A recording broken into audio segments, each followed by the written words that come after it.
Jaya Radha Madhava Kunja Bihari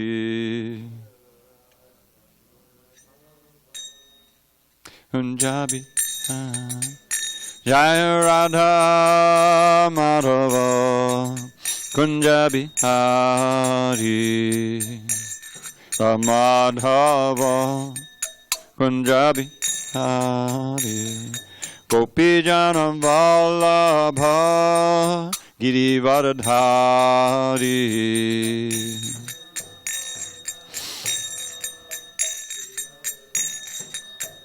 Jaya Gopi Jana Vallabha Girivardhari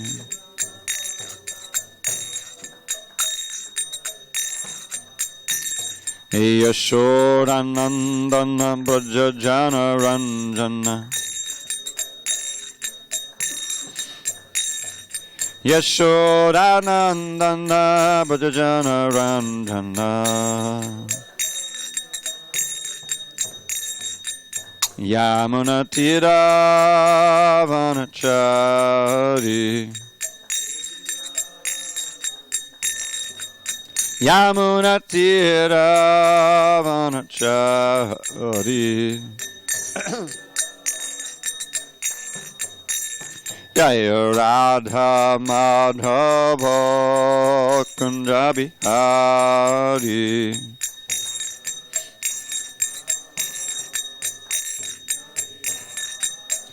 Jaya Radha Madhava Kunja Bihari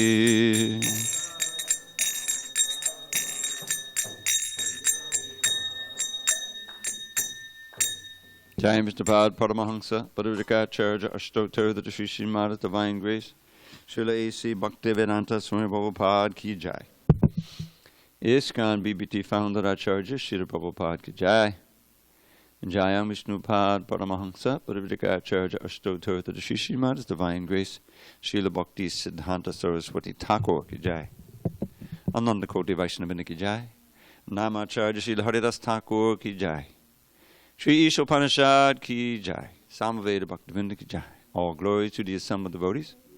All glory to the assembled devotees. All glory to the assembled devotees. All glory to Shri Guru and Gauranga. Om Namo Bhagavate Vasudevaya. Om Namo Bhagavate Vasudevaya. Om Namo Bhagavate Vasudevaya.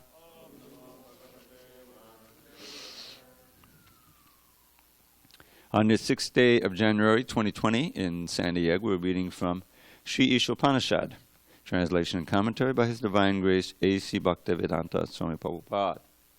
And we are beginning mantra number 11. Vidyam cha vidyam cha yas tadvedo bhayang saha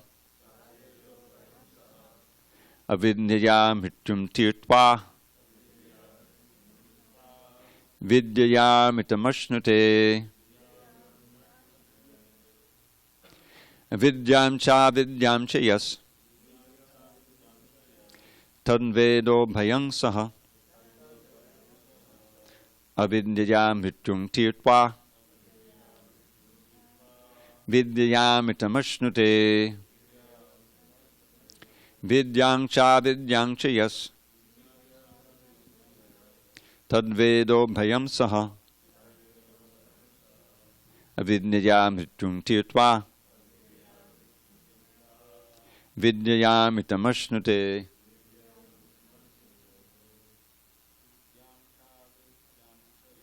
vidyam cha yas tadvedo bhayam saha avidyamrityum tirtva vidyamitamashnute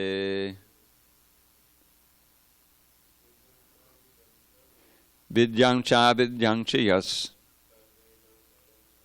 tadvedo bhayam saha Avidyayam hrityum tirtva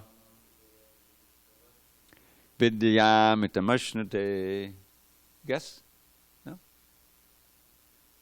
Go ahead.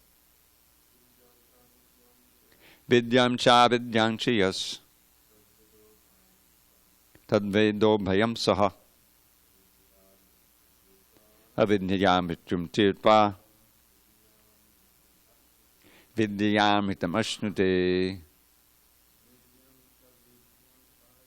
Vidyam cha vidyam chiyas tadvedo bhayam saha avidyayam hrityum tirtva vidyayam itamashnate. Want to try it? Okay. Vidyam cha vidyam chiyas tadvedo bhayam saha avidyayam hrityum tirtva vidyayam itamashnate. Okay. Now? Yes? You can do.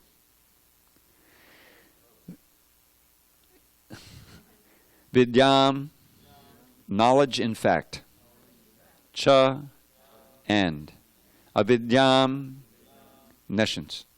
Cha, and. Yaha, a person who. Tat, that. Veda, knows. Ubayam, both. Saha, simultaneously. Avidyaya, by culture of nescience. Mrityum, repeated death. Tirtva, transcending. Vidyaya, by culture of knowledge. Amritam, deathlessness. Ashnute, enjoys. Translation: only one who can learn the process of nescience and that of transcendental knowledge side by side can transcend the influence of repeated birth and death and enjoy the full blessings of immortality. Purport: since the creation of the material world, everyone has been trying to attain a permanent life. But the laws of nature are so cruel that no one has been able to avoid the hand of death. No one wants to die, nor does anyone want to become old or diseased. The law of nature, however, does not allow anyone immunity from old age, disease, or death. Nor has the advancement of material knowledge solved these problems. Material science can discover the nuclear bomb to accelerate the process of death, but it cannot discover anything that can protect man from the cruel hands of old age, disease, and death. From the Puranas, we learn of the activities of Hiranyakashipu, a king who was very much advanced materially. Wanting to conquer cruel death by his material acquisitions and the strength of his nescience, he underwent a type of meditation so severe that the inhabitants of all the planetary systems became disturbed by his mystic powers. He forced the creator of the universe, the demigod Brahma, to come down to him. He then asked Brahma for the benediction of becoming Amara, by which one does not die. Brahma said that he could not award the benediction because even he, Brahma, the material creator who rules all planets, is not Amara. As confirmed in Bhagavad Gita 8:17, Brahma lives a long time, but that does not mean he's immortal. Hiranya means gold, and Kashipu means soft bed. The cunning gentleman, Hiranyakashipu, was interested in these two things, money and women, and he wanted to enjoy them by becoming immortal. He asked from Brahma many benedictions in hopes of indirectly fulfilling his desire to become immortal. Since Brahma told him that he could not grant the gift of immortality, Hiranyakashipu requested that he not be killed by any man, animal, god, or any other living being within the 8,400,000 species. He also asked that he not die on land, in the air or water, or by any weapon. In this way, Hiranyakashipu foolishly thought these guarantees would save him from death. Ultimately, however, although Brahma granted him all these benedictions, he, Hiranyakashipu, was killed by the personality of Godhead in the form of Nrsimha, Shringadev, the Lord's half-lion, half-man incarnation, and no weapon was used to kill him. For he was killed by the Lord's nails, nor was he killed on the land, in the air, or in the water. For he was killed on the lap of that wonderful living being, the Shringa, who was beyond his conception. The whole point here is that even Hiranyakashipu, the most powerful of materialists, could not become deathless by his various plans. What then can be accomplished by the tiny Hiranyakashipus of today, whose plans are thwarted from moment to moment? So, we'll stop there for now.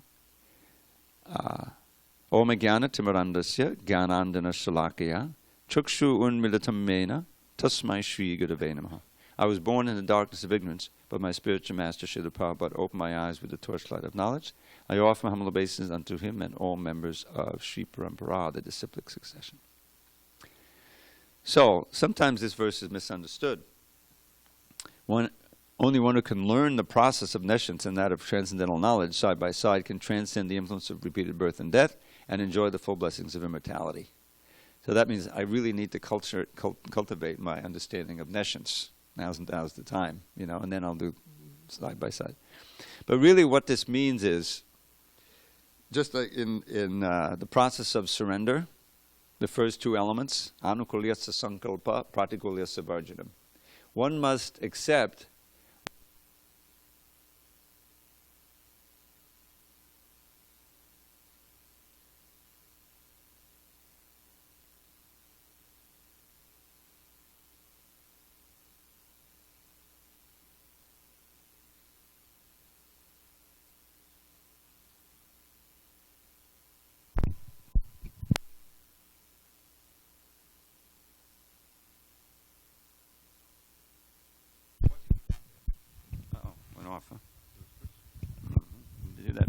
before the class usually. Hare Krishna. Yeah, I know. Just replace them every morning. So, doesn't matter. You come in, you may be performing, you may be, a murderer, but if you're walking in the temple for now, chant Hare Krishna. Anyone is walk in, and as long as you meet the crest test. You know what the crest test is? Some of you know who've been here a while.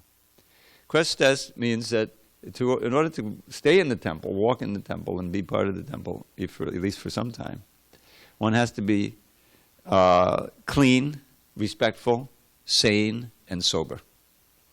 So you all meet that criteria, no problem. But the point is that if you meet that simple problem, which is more or less being a civilized human being, you can come in, you can chant Hare Krishna, you can hear the class, you can take prasadam. The process of Krishna consciousness emphasizes the positive first. But there are also so many don'ts that if you really want to get serious and you want to advance in devotional service are necessary. And if you don't worry about those, and you just want to be there for the kirtan and prasad, and read certain parts of the books that deal with Radha and Krishna, then it's called sahajiya. Prakrita sahajiya. Prakrita means materialistic. Sahajiya means take it easy. Come on, you guys. What's all these restrictions? I like Krishna consciousness, the part that I like, and I'm going to leave the rest of it away. This is called, another analogy for this is called the half-hen logic. Some of you may have heard this before. Ardha kukati nyaya. Ardha means half, kukati means hen, and nyaya means logic. So this is often applied to scripture, because anyone who reads Srimad Bhagavatam or the Bhagavad Gita or any of the books that Srila Prabhupada has translated, there's parts of it that are really nectar, that I can relate to right away, that really pique my interest. And then there's parts of it that, whoa, that's pretty heavy, no illicit sex, and only in marriage and only for having children. That part, I don't know if I can take that or not. That's maybe later. In other words, you cut out the parts that you don't like, and you just read the parts that you like, or you just practice the parts that you like. So why Ardha Kukatniyaya? There was once a foolish farmer who had a very productive hen. The hen was giving more than the average number of eggs per day, And so this foolish farmer thought, well, this is very wonderful, but I can get even more profit, because I have to feed this hen, and that costs me, the feed costs me money and everything. So I'll just cut off his head, and then he won't eat anything. He'll just give the eggs. Doesn't work that way. If you only try to take the parts of the Shastra that you like and ignore the others, you won't really make any advancement. You won't actually get closer to Krishna. Because in any discipline, just like I once learned to play some musical instruments. I learned to play the clarinet, I learned to play the flute, I was raised that way. So there are certain ways you're supposed to finger it, certain ways you're supposed to breathe, and we call the embouchure, how you hold it, so that you get the best sound, And to learn that, you have to go to a teacher. You have to have someone, and he'll say, no, do it this way. Okay, well, that's a little more difficult than what I was doing, But if you want to advance, you want to actually get expert, then you have to follow the do's and the don'ts. There's a discipline. And that's true of anything. College, Yeah, I'm in college now. Where are the parties happening tonight, It's a big party. But if you want to advance, you say, no, it's time to put down the party and actually pick up the books and study and go through the discipline. So that's what I understand, the process of nescience and knowledge side by side. Now it also means understanding how Krishna's energies work. That there are these modes of nature, that there's mode of goodness, passion, and ignorance, and here are the symptoms. Here is the way in which you can cultivate the mode of ignorance, and here's the way, And each one has its effect on your behavior, your mind, So using our intelligence, our God-given intelligence, which is the great value of human life, we should choose those things which cultivate the mode of goodness. And at the same time, that's a foundation for cultivating pure goodness. In other words, we should know the pitfalls of the material world and how we got here, and what is going on in this world, which is mostly ignorance. The ignorance is the source of suffering, because through ignorance, you perform activities that produce future suffering, karma. When it's really, grievous, we call it sin.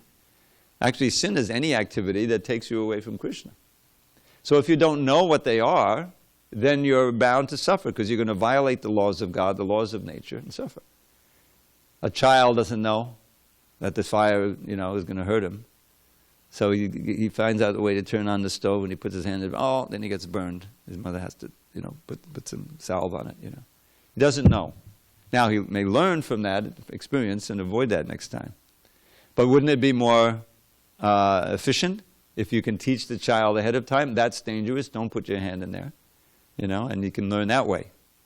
So that's another aspect of this understanding here. What's transcendental nescience and transcendental knowledge. Now, it's not just understanding how this world is working. It's also understanding how you can transcend it. And that knowledge can only come from a transcendental source. That's why we're reading the Isopanisad, not some mundane book. So, now Prabhupada makes the point here that people are in ignorance, and so they, although the impetus is to attain eternal life, that's the first sentence here. They've been trying to attain permanent life. Why? Because we're eternal. As spirit souls, we never die. Najayate mriyate vakadachan. Krishna says right in the Gita in chapter 2, text 20, that for the soul there is never birth nor death. No souls are coming into being. We haven't come into being at some past time. There will be new ones coming into being. Everyone is eternal, just like Krishna. Just as eternal as Krishna is. So, but now in our present situation, our life is very tenuous. We see, animals, plants, and sometimes human beings dying, and gee, I don't want to do that, We have kind of a visceral, instinctual impulse to preserve our life, because that's our nature, our eternal life. But you can't. We're encased in this material body, which is nothing but a very complicated machine. And as we know from experience, machines eventually break down and die. Your car, you have to junk it eventually, or sell it for junk, whatever. So similarly, the body is an incredible machine, self-repairing. I had this problem with my foot, still a little bit there. It's kind of depressing. couldn't dance, couldn't walk properly, there's a little pain. All right, put some ice on it, raise it, don't avoid walking on it. You have the hope and the confidence it'll get better, right? And it does, not quite as fast as when I was younger, but still it's getting better. That's great. That's a self-repairing machine. Your car can't do that, right? Because you're a spiritual soul, and because of the way Krishna has organized the material energy, this is what organisms can do for some time. But then as you get to a certain age and you get a disease, it's not going to get better. This is it. You have to live with it. And if it's really bad, you say, well, this may eventually kill you. Well, that's pretty depressing. Because you feel, I don't want to die. I'm eternal. But we all have to die. And so there's this effort to, how do we deal with that? The main way we deal with it is trying to forget it. All of this sense gratification, the idea of enjoying the senses, and that includes the mind, subtle senses as well. A big part of it is to forget your mortality. Because the other part of our eternal life is ananda. It's satchid ananda, just like Krishna. We're eternal, we're full of knowledge, full of bliss. So that attempt to enjoy sense gratification is our foolish attempt, ignorant attempt, to reach up to that bliss platform that we actually are on. Anandamayo vyasat. Anandamaya means full of ananda. This is describing the Supreme Lord. The Supreme Personality of Godhead, Krishna, is always full of bliss. How do we know? Abhyasat. By observing and understanding his life and seeing that he's never miserable and that he's eternal. So we're part and parcel of Krishna. That's our nature. And so whatever we try to enjoy in this life, we try to get a little bit of that ananda. But it's tragic. You can't really, first of all, it's temporary. It's fleeting, right? No matter whether it's sex, or drugs, or any other pleasure you have, the unlimited varieties, it comes and it goes. As Prahlad, I love quoting this verse from Prahlad. He says, Yasmat priya priya, no, kutrashisha shuti sukha mrigatrishni rupa. So he's saying, what is the, kutrashisha? What is the use of hoping for this flickering material happiness? Shuti sukha. So much of the happiness is just hearing about it, anticipating it. I'll give an example, which I'm sure has happened 1,000 times. There's some middle-class family living in Kansas somewhere, mid-America. And of course they watch TV all the time, they get into the internet, and they hear about Disney World. Disney World is in Florida, or Disneyland in California, So they say, oh, we want to go to California, Disneyland, So, but they have to save up money. So it may take years. They have like a 5-year-old kid, so they promise by the time you're 10, we're going to make a pilgrimage. They don't use that word, but we're going to go to Disney World, Disneyland in California. So they save up the money, they're putting away carefully. They get an RV, they can just go, drive over. And the time, finally comes. Now, all that time they're anticipating. They're seeing, they maybe get some literature on it, videos, get on the internet every day.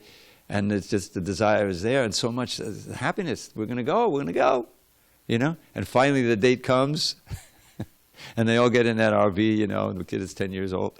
And the anticipation is just too much, Finally they traipse across, that's an austerity, that's all the gas money you have to spend, the kid's restless, you can imagine. And finally they get there, and I've never been there, but, I know from a kid, fantasy land and this land and so many things, Then there's the shock of how much you have to pay to actually get the tickets in order to get on the rides, $60 a person, whatever it is.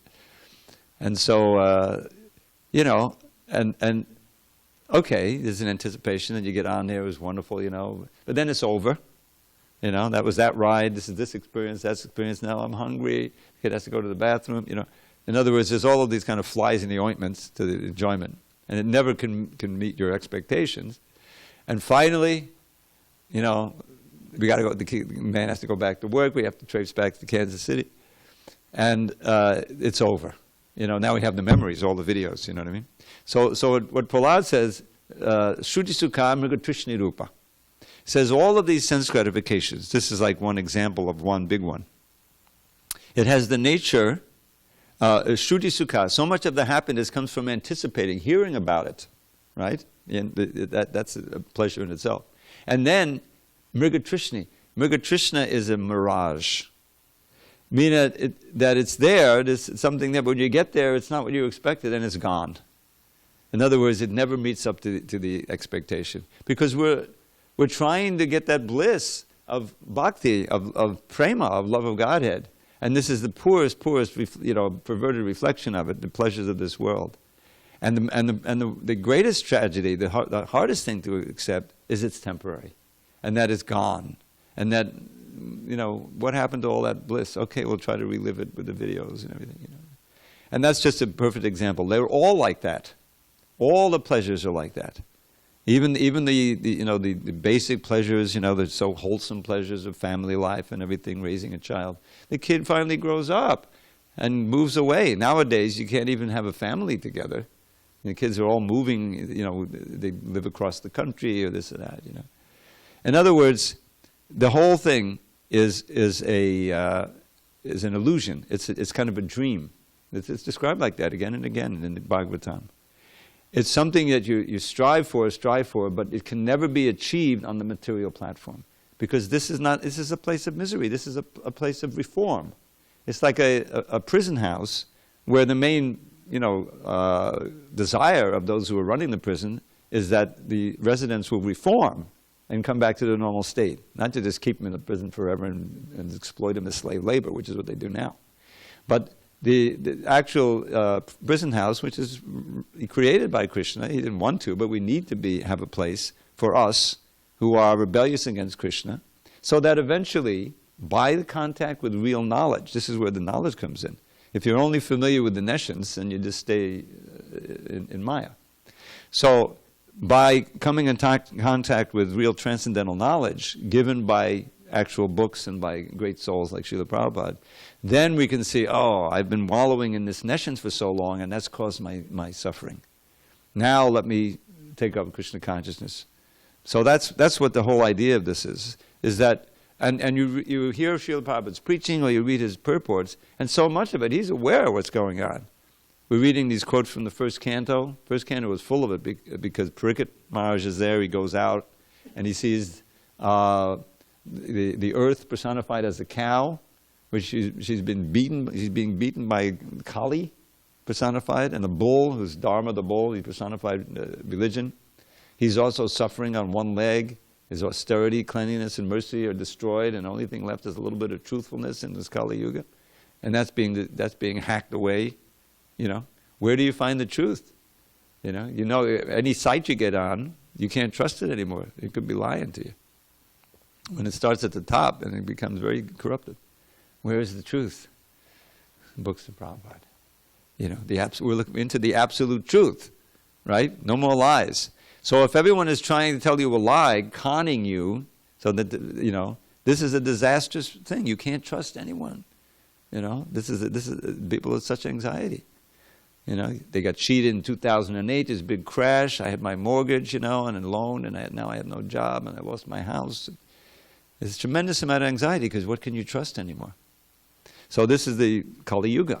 Even truth, the honesty is being destroyed for monetary gain, whatever, political gain. So we can know about these things and how we can live in this world on the platform of truth, on the platform of reality. And that means diminishing, eventually to nil, our attraction for pleasures of the senses. And increasing more and more by the process of devotional service. This is the process of transcendental knowledge and nescience side by side. That which we can, our desire and our appreciation for Krishna and the service of Krishna. It means becoming purified. That's what the whole idea is. But it requires, austerity. It requires work and determination. Enthusiasm, determination, patience. Perfect formula by Rupa Goswami. Utsaha nishchayadharyat tattad karma pavartanat. Sangatyagat sato vritti shadbir bhakti prasidyati. This is the positive side. This is the transcendental knowledge. Enthusiasm. Even if you may not feel so enthusiastic, act enthusiastic. Krishna will give you enthusiasm from within. But, you have to be enthusiastic and determined. determine why. Because there are so many internal and external blockages to your devotional service, right? Externally, you live far from a temple, or whatever. That's a big one. Of course, now we have the internet, you can go, but it's not the same thing, So you have to overcome that. I'm determined, at least, X number of times a week, I'm going to actually be there, and then the rest of it I'll do it online, whatever. But in other words, to make the best use of a bad bargain. So determination and patience. Determination and patience go side by side. If you're not patient, then your determination doesn't mean anything. So determination means over time, I'm determined, even though it seems difficult, I'm going to, do it. And Krishna rewards you. You feel, yes, I'm becoming more purified, I'm becoming more attracted to chanting and being with devotees rather with my old friends. I know they don't like me anymore, but that's a decision I had to make. And, I'm not going to do all these old practices that I did. Now I'm finding I'm not even tempted to do them anymore. Immediately you can tell that you're making advancement. And that's Krishna's reciprocating from within the heart. Utsaha nishayat daryat. Now, all of those three, enthusiasm, determination, and patience, in relation to what? Tat karma pavartanat. In relation to all the activities, the do's and the don'ts, having to do with devotional service. Getting up early, staying clean, chanting Hare Krishna, a million different things. And practical services, these are all do's. This is all tat karma pavartanat. Now, what keeps us on the right path? Sangha tyagat. Very important.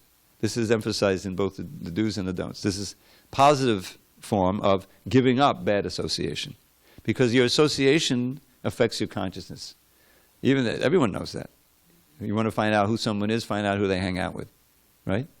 So, choosing our association, both immediately, personally, as well as through any kind of media. Because that's also association. And then satovriti, following in the footsteps of the great souls. All of this is 6 principles for advancement. Now, that's the transcendental knowledge side. What about the nescience side? Atyahara, priyasascha, prajalpo, niyamagraha, janasangascha, lalyancha, shadbi bhakti, pranashyati. Not just nashyati, pranashyati, means totally destroyed. So these are the things that will destroy our bhakti. Now, there's 6, they expand into 8. Because 2 of them mean 2 things. So the first one is atyahara, is overeating or over-collecting. Overeating is just the senses get out of control and you find you can't concentrate, your health is damaged. It's definitely a big drag. You want to get over that as soon as possible. It's difficult, so you're okay with this with prasadam. But that's a big one. Over-collecting, more than you need, for devotional service, that there's an attraction there. Your mind gets, it increases your sense of me and mine. This is the great advantage of sannyas, and also this traveling is a big part of sannyas because the big thing you get attracted to is your whatever you may have as your home. It may just be a corner of the room, and this is my corner. I've arranged it just like I want it. And then you can get attached to that. So. Over-collecting and overeating. Priyasas, becoming very involved in hard labor for material things. Because, instead of hard labor for Krishna, it's hard labor for some material thing. It diverts your attention. Prajalpa, big one, is talking. So much of our consciousness is dependent on sound. And certainly Krishna consciousness begins with hearing and chanting, you see. So if you're talking things that have nothing to do with Krishna, then your mind is being deviated. It's been taken away from Krishna. And niyamagraha, this one also expands into 2. Niyama agraha, niyama agraha. I forget which is which. But niyama agraha, I think means not carefully following the principles of devotional service. Slacking off in your sadhana. That's a big one. Or being there, but only in name only. Your mind isn't there, your heart isn't there. You're going through just to get the credit of being there physically, but actually you've lost the track, through some offense oftentimes. So that both have to be guarded against. In other words, be there, heart, mind, and soul, pay attention, get into the mood, and actually, a big part of it is understanding the meaning of the words that are coming at you, whether it's Sanskrit or Bengali. Actually understand the meaning as the words are coming. Like I give the example of the Guru Vashtaka. Guru Vashtaka means the Guru Ashtaka, the samsara prayers. So what do we sing first? Samsara davan nalalidha loka tranaya. That's all but one big word, combined word. And what it means is that the spiritual master, now if you don't take the trouble to learn what the words mean, it's just going by you. Samsara is birth and death. This birth, old age, disease, and death. This is samsara, our imprisonment. It's like a davanala. It's like a blazing forest fire. Sometimes it's compared to an ocean, sometimes to a blazing fire, and both of them have this thing in common: you're helpless. In other words, you can't get out of you're in the middle of the ocean, your boat is sunk. What can you do? You have to rely on a higher power. There comes the helicopter. They're coming. In other words, you can't do it yourself. You need someone to help you. Same thing with the forest fire. So here's forest fire. It says all the people in the world are suffering. Samsara davana lidha loka. Lidha is suffering like anything. Loka simply means people in general, including ourselves. And the spiritual master, tranaya, he's delivering us from this forest fire. How? By pouring down the nectar of the holy name and the instructions and everything about Krishna consciousness, by extinguishing that forest fire. So what's the first reaction to that? If we actually understand that we're part of that, all those people who are suffering, who have been saved by the Gurudev, Srila Prabhupada and his successors, gurus, we should feel gratitude. We should feel tremendously grateful. How fortunate we are that, we're given this holy name and taking it seriously, and we're chanting and we're trying to serve the Guru and the Parampara and everything, But if you don't know the meaning, then that motion is not going to come up. So the point is that's avoiding niyamagraha. Niyamagraha starts from not taking the trouble to really understand or be there and with each element of the morning program that is so essential for our devotional life. I mean, the Tulsi Puja. You study the words. This is like a prayer, the highest prayer you can order. You're praying to become a manjari. Manjari bhava. Nothing beyond that. Manjari are aids to the sakis. Tulsi herself is Vrinda Devi. She's a saki. She's a helper of Radharani. She looks over all the lila and the forest. So you're saying, please make me your own maidservant. That's part of it. We recite the English, but you have to give the heart to it. So that's niyamagra. And then janasanga. This is the obverse of the sangha tyagat. That's why it's emphasized, positive and negative. So the negative is janasanga, associating with non-devotees, materialists. You will become a materialist. Your bhakti will be strongly damaged by associating with materialists. This is what it means to surrender. And then janasangas and laulyam. Laulyam is greed for material things. Now, there's this saying from the outside world is that greed is good. When you're trying to make money on the stock market, greed is good. Animal spirits, and this is the world we live in. Billions and trillions of dollars people are churning through. So if you're not greedy, well, how are you going to always be wondering when the stock and making the right play, right? So greed is good. But for bhakti, that kind of greed is the worst thing. Krishna says there's 3 gates leading to hell. Balaram, you know what they are? Trivadham, Nirakasedam, Dwaram Nashanam Atmana. First is always, yes, Tatalo, Kama, Krodha, Lobha. Lobha is greed. Lust, anger, and greed are the 3 gates leading to hell, according to Krishna in the Bhagavad Gita. One who has avoided these 3, Aitava mukta konta yatamos dvarais to be in an acharat yatmanakshaya tato yati padam gatim. If you can avoid these 3 and perform activities only for your own shreya, in other words, for advancement in devotional service, then you'll go back to Godhead. So then the next verse warns, yakshasta vidamutsvija vartate kamakarataha nasa siddham avapnoti nasukam naparam gatim. It says, on the other hand, this is how they often teach. On the one hand, this is, but on the other hand, but those who ignore the Shastra Vidhi, these last 2 verses are all about conforming our life to the injunctions of the Shastra, which is Prabhupada's great mission. right? Shastra Vidhi means the instructions of Shastra. Utsrija, you give them up, you ignore them, then what's your criteria for action? Kamakarataha. You continue to act just on the basis of your own material desire. Then what's the result of that kind of activity? Nasa siddhim avapnodi nasukam naparam gatim. You don't get perfection, you don't get happiness, and you certainly don't get the supreme goal. So then the final verse of the chapter, very important chapter, very important verse. Tasmat. Whenever you hear a Tasmat verse, focus on it because he's making the end of an argument. Tasmat chastra pramanam te karya karya vabastito gyatva shastra vidhanoktam karma karta miharasi.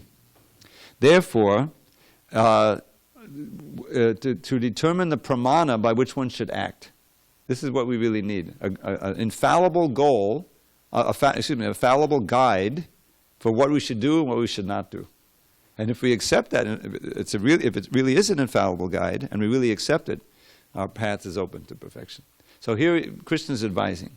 Therefore, for pramana is that evidentiary guide. It's something that you can trust. Tasmat Shastra pramanam te, accept real Shastra, Bhagavad Gita as it is, books that Srila Prabhupada gave it. Karya, what to do and what to avoid. That's what this verse is all about, right? Transcendental knowledge and nescience side by side. Karya vavastito, to become firmly fixed and confident that of knowing what to do and what not to do, consult the Shastra. Okay, now I've consulted the Shastra. Then Krishna hammers home the point. He doesn't let us get up. And having consulted and having understood, you should actually act that way as a matter of duty. In other words, it doesn't leave it just to know, that's gyan. But vigyan means you actually accept it and you conform your life to the do's and don'ts in the Shastra. And that way you'll avoid going to hell. Or the hellish rebirth in some material body that has no relation to Krishna. So this is, the Isopanisad is giving the same idea here. And Prabhupada gives the example of Hiranyakashipu, who was trying to, cultivate nescience. In other words, why do we have the story of Hiranyakashipu? Because he's a perfect example of a materialist who advanced so far. The austerities he performed, he was ruling the whole world. He had everybody bowing down to him in the universe except Vishnu and Shiva and Brahma. Even Narada Muni had to offer respects because he was so powerful. And what was that power, aimed toward? His name tells it all. Gold and comfort, Prabhupada says, and the Kashipu is a soft, bed, ideal bed, water bed, whatever it is they have these days, And then Prabhupada says, in one tape, and the bed companion.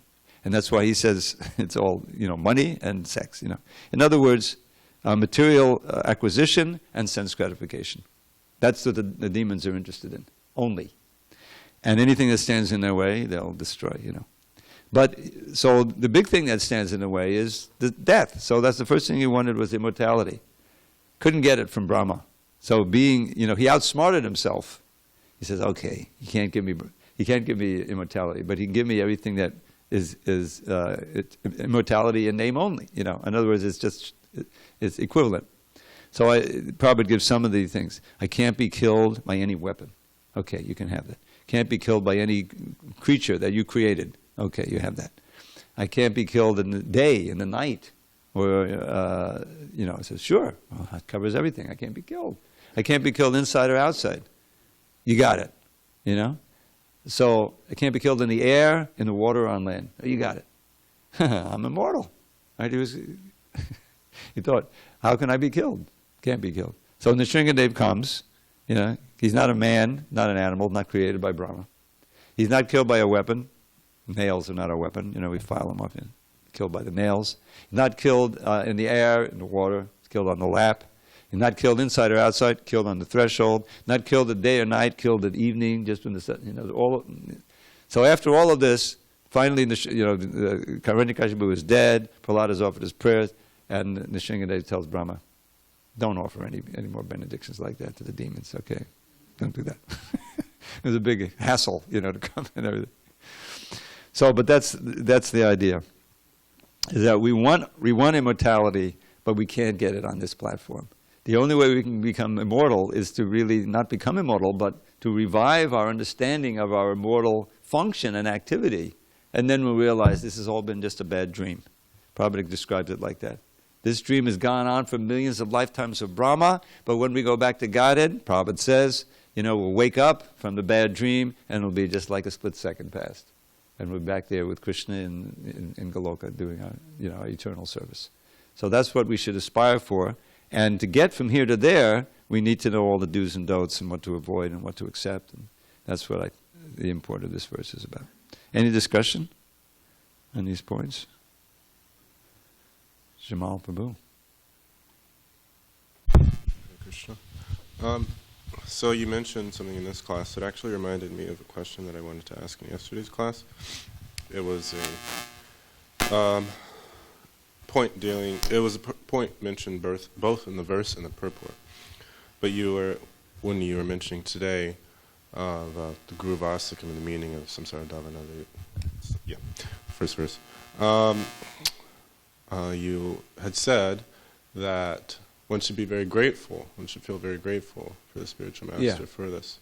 And that was mentioned in yesterday's verse in Bhagavatam and purport. In the purport, Prabhupada says, gratitude for the mercy of the Supreme Personality of Godhead is one of the qualities of Brahmanas and Vaishnavas. So, on the subject of gratitude, so what does gratitude look like internally, and how does one who is actually grateful behave externally? And sorry, so there's 3 parts to this question. What does it look like internally? How does one who is truly grateful behave externally? And how does one cultivate this gratitude? Well, it's interesting you ask that, because I remember I had this wonderful experience. I was able to attend a few japa retreats in the early part of the 2000s, before the big crash, when even devotees' finances were affected, and so they couldn't afford to go there. They kind of suspended them, at least the kind that I was at. And in these japa retreats, it's really quite remarkable, because the whole focus is on the holy name, japa, but it's also on chanting, kirtan, the holy name in general, or some of the things. So all day, the whole day, the morning, and then there's lunch, and then it's all about thinking about the holy name in your chanting. So there's a lot of reflection that takes place. And one of the things I shared was that, in contemplating and as chanting, because I wanted to give your reaction, your thoughts, is that this gratitude, you can actually express that, as you're chanting. In other words, what in addition to focusing on the sound of the holy name, there are also so many ways of regarding the holy name, like or the thoughts that kind of underlie that, if you understand what I mean. The attitude, the emotion, your state of mind, underlying it. And I was realizing that when we chant, we can be feeling gratitude to Krishna, to the spiritual master, and kind of expressing that. Hare Krishna, as we pray for service. That's the other part of the equation. How do we react to someone saves you from something? Well, you want to do something for them. Reciprocate. The guy came down in a helicopter, I used that, right, and pulled you out of the water. He's your best friend right now, You may want to reciprocate, give him a gift, and certainly a big thank you, And the idea is that you've experienced an act of compassion and an act of love, really, from someone who's gone out of their way to save you from the greatest danger, which is birth and death in this material world. So the natural response is to want to do something for that person. In other words, service to the spiritual master and to Krishna, but especially here to the spiritual master we're discussing, is a kind of a human response, because we receive so much. So therefore, that feeling of gratitude is almost like a foundational thing for loving reciprocation. And you see that in any normal relationship between a husband and wife, or a child and a parent, that sense of thank you, a child draws something or collects something, some simple thing, and gives it to the father. So the father is so thankful. Oh, thank you so much. You know, and mixed in with that thankfulness is love, because the gift from the child was expression of love. So they're very closely related. This idea of being thankful and gratitude and having a loving relationship. So this is what, why does the spiritual master do this? Why does he take so much trouble to, the Prabhupada came to America, and it's true of anyone who goes out and preaches, or, the initiating gurus or whatever they are.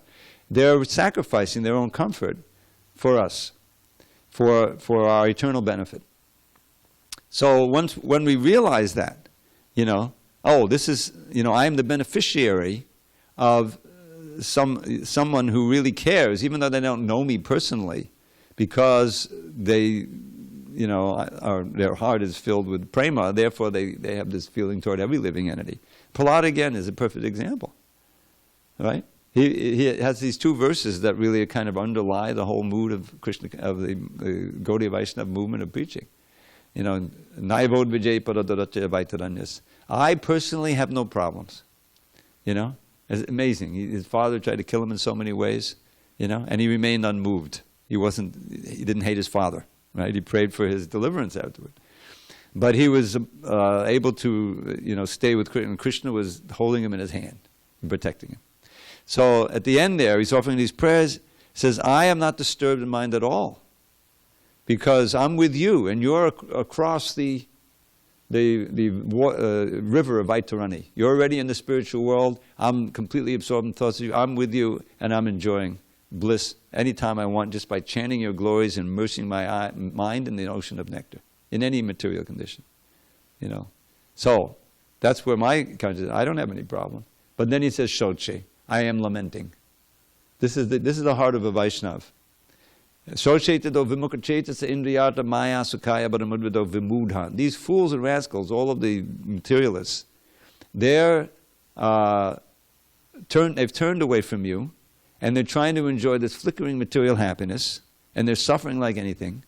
And so I'm lamenting for their suffering, and I'm going to try to do something about it. As he says in the next verse, I'm not going off to the forest to get my liberation like all these other transcendentalists. I'm staying here in the city. I'm going to preach because I don't see anyone else but you who can help them, and I can give them you. That's the mood of the preacher. So that kind of mentality, that paradukha dukhi, and the willingness to help others, is Krishna's. He's attracting us through the devotees. That's part of his all attraction. Is the fact that he never gives up on us. I mean, isn't that attractive? You're in some relationship. And it's getting a little difficult to maintain, But this one of the parties comes forward, expresses something, and really goes out of their way, his or her way, to patch it up and do something for you. It moves you, In other words, it can bind the relationship. That feeling of helping others, that activity, that desire to help others, and the actual doing of it, it very much attracts you to that person. And so the gratitude it's an element of the larger thing of prema, of love. This is the way I saw it, So gratitude is kind of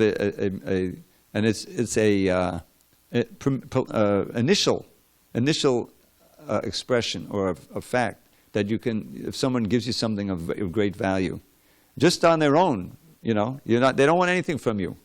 It's just to help you. You realize that. Then that opens your heart to that person. And this was this was how the movement started and how it was sustained. Prabhupada is a tremendous self-sacrifice just to help us. Just to help the conditioned souls, whoever could respond. Risking his life and spending his final days, traveling instead of sitting quietly and chanting. And No. There's still so many, he wanted to, I want to retire and write, but he couldn't. Because there's always another temple, another problem. He wanted to go and to enliven the devotees, be with the devotees, So that's where gratitude comes in. It really is an essential emotion we have to establishing relationship with the guru and the gurus. When we have all these wonderful appearance and disappearance days, these are special days we can remember great personalities, Bhaktivinoda Thakur, Gaurkishore, and many others, who all had the same mood and who carried the mango down from the tree, who have given us, we're beneficiaries of their efforts of writing and preaching, So that's a wonderful emotion. Oh, I'm thankful you have a relationship with all of them because they reached out and did what they did to give us Krishna consciousness. So that really is, that kind of appreciation pleases Krishna very much. And he gives us more and more purity and appreciation for him. So this is why, it's so important. And it's why it's first off. That's the first thing, samsara davanadalita loka. And how does he do it? By spreading the Sankirtan, right? That's the next verse. How's it? Mahaprabhu Kirtan and Nritya Gita. How is he doing it? The first verse doesn't even mention bhakti. Doesn't mention Krishna. Okay. Mahaprabhu Kirtan and Nritya Gita. He's experiencing, he's giving it, and then, in order to maintain the purity, setting up temples, right? Deity worship, and of course prasadam as part of the deity worship. That's all of it helps us. And then there's just meditation on his internal relation to Radha and Krishna. It's all a wonderful prayer, Krishna Changvadi. And the final one, which is the most important, by getting the mercy of the spiritual master, one gets the mercy of Krishna. Without his mercy, we have no means of advancement. That's why I emphasize the pronunciation, which I'll go over right now, and then we can end. Yasya prasadat bhagavat prasadam. Right? That's the first line. Simple to understand. With his prasad, meaning mercy, you get Bhagavan's prasad, mercy. Now the next one, devotees become lazy. That means they don't understand what they're saying. Yasya prasadat nagati katopi. Which means by his non-mercy, by his mercy. And if you say yasya prasadat bhagavat prasado, yasya prasadat nagati katopi, which you hear everywhere, by his mercy you cannot make any advancement. That doesn't sound right, does it? So the second one has to be yasya prasadat, because it's yasya aprasadat. That is equivalent to non or un or dis prefix in English, which turns it around 180 degrees, right? There's okay. So be careful next time we have Mangalartik and you're there. Listen carefully that last verse, and when you come to that second line, say yes, ya prasadat. Most of the devotees who lead know that, and so just repeat that. So this is why when I put out the songbook, right, I made it bigger. Vaisheshika was angry at me at first because he would have a Saturday morning satsang and they would go over the songbook, and the songbook was very small and compact, And then we made it this big old thing, 8.5 by 11. So now it's not so easy to word. Yeah, but check it out, Prabhu. Every single verse in there has the word by words. In other words, that is what enables you to really memorize it and understand what you're saying. Otherwise, it's just Bengali. I don't know what it means. Let me read the English. But from the Bengali, and the Sanskrit, to the word by words, and then to the English. And that way you can come to the point of understanding the meaning of every verse that we sing. All glories to Srila Prabhupada. Hari Hari Bol. I'm sorry? Yeah, it happened when I met him twice, and the second time he said, "Oh, I'm completely converted now. Now I understand. Thank you so much." Because he was teaching them, and he said, "Yeah, it helps to have the word by word."